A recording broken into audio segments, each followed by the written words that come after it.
والسلام علی سید الانبیاء والمرسلین وعلی آلہ واصحابہ اجمعین۔ اللہ رب العزت کا بے حد لامتناہی بے حساب شکر ہے جس نے ہم سب کو کرم کرتے ہوئے ایک عظیم نعمت بابرکت سلیقہ اور طریقہ تعلیم قرآن، تفہیم قرآن،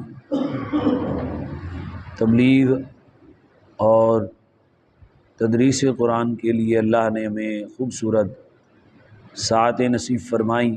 اللہ کے حضور دعا ہے اللہ تعالی ہم سب کو قرآن عظیم کی عظمتوں کے توسل سے ہمارے ظاہر و باطن کو عظمتیں، برکتیں، رحمتیں اور عنایتیں نصیب فرمائے۔ آج مبارکہ جو ہے وہ نمبر 80 ہے۔ تسلسل سے یہودیوں کی باتوں کو بیان کیا جا رہا ہے کیونکہ یہ سورت مدنی ہے اور مدینہ میں اس وقت مالی لحاظ سے، تعلیمی لحاظ سے، معاشی لحاظ سے یہودی بڑے مضبوط تھے اور علمی لحاظ سے ان کے پاس کتاب تھی، ان کے علماء تھے، سابقہ کتب کو جانتے تھے، تو ان کو زیادہ تعلیم دی گئی۔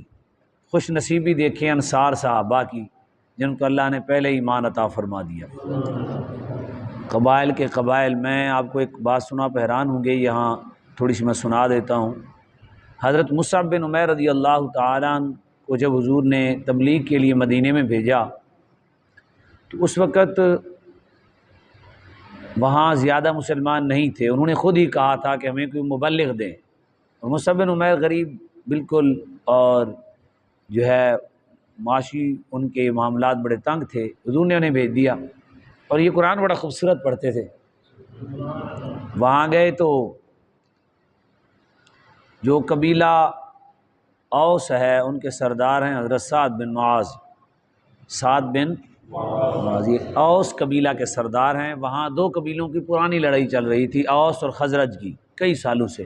اسلام کے توسل سے وہ بھائی بھائی ہو گئے، اور پھر وہ آپس میں بجائے تلواروں کے مقابلے کے وہ یہ مقابلہ کرتے تھے کہ بتاؤ ہم میں فلاں شہید ہے تم میں ہے، ہم میں فلاں عالم ہے تم میں ہے، ہم میں فلاں قاری ہے، حضور نے فلاں کو فلاں عطا کیا۔ وہ پھر خوش ہوتے اور ایک دوسرے کو بتاتے، اوس اور خزرج۔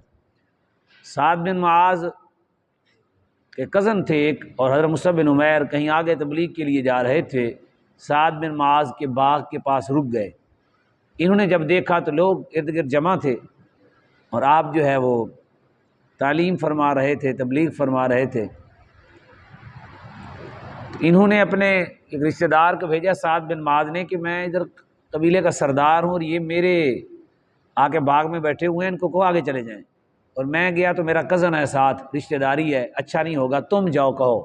ایک آدمی کو بھیجا، جب وہ گئے تو انہوں نے کہا جی یہاں سے چلے جائیں۔ حضرت مصعب بن عمیر نے کہا کہ یار عقل مند ہو، سمجھدار ہو اور باشعور آدمی ہو، ہم نے کوئی ایسی چیز رکھی ہے جو آپ پر جادو ٹونا کر دیں گے اور پھنس جائیں گے آپ، بیٹھ جاؤ ہماری بات سنو، غلط ہوئی تو چلے جائیں گے، لڑائی والی کون سی بات ہے، فساد والی کون سی بات ہے۔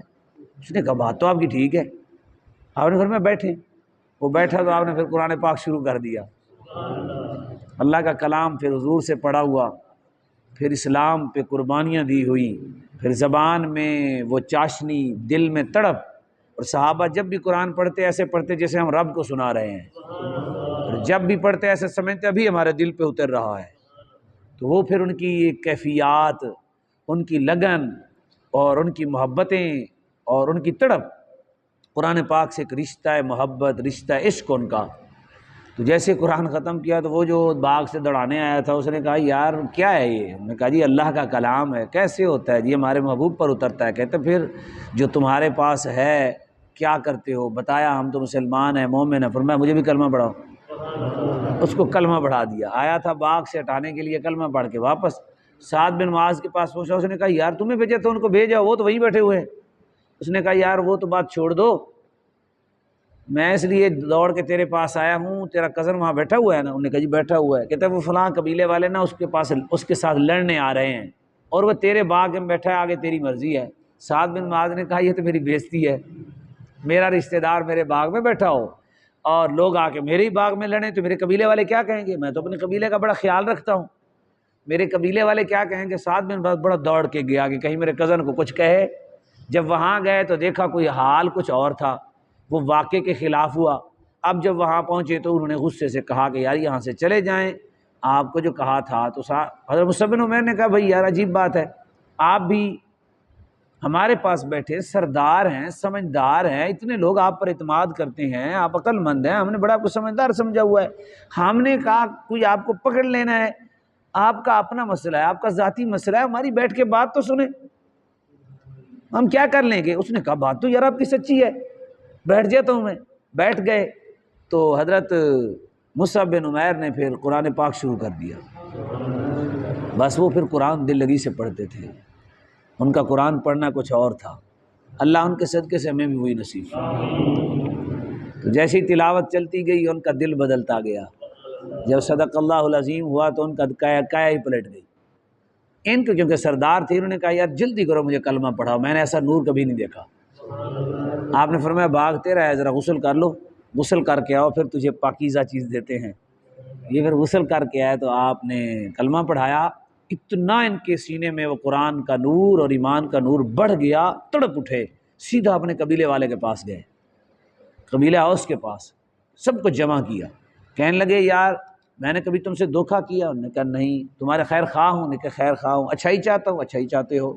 کوئی مسئلہ میرے اوپر؟ نہیں جی، ہمارے ہر طرح کے خیال رکھنے والے ہیں آپ، اس لائق ہیں کہ آپ ہمارے سردار رہیں، اور ہم چاہتے ہیں ہم میں سے کوئی آپ پر ناراض نہیں ہے، آپ ہمارے ساتھ ہر معاملے میں سچے ہیں، اور ہمارے معاملوں کو اپنا معاملہ سمجھتے ہیں، ہماری خوشی کو اپنی خوشی، ہماری غمی کو ہماری غمی سمجھتے ہیں، آپ بڑے سمجھدار ہیں۔